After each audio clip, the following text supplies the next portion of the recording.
If you've got a trailer or a caravan, you'll know that one day you plug it in, it will work, and another day it won't. And there's no real easy way of getting around it, or is there? Well, there is actually. Use vinegar.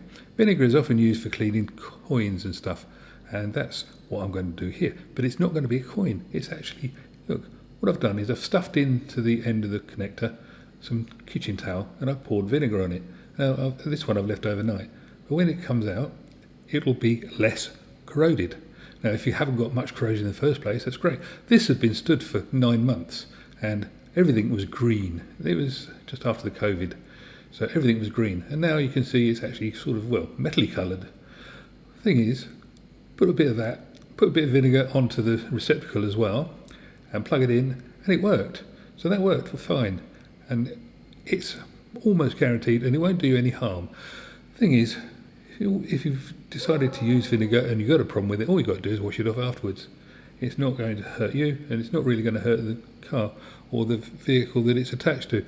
Bearing in mind, British roads are covered in salt, so they're all acidic anyway. So if you've got any sort of connector on any sort of trailer that's out in the wilds, use a bit of vinegar on it.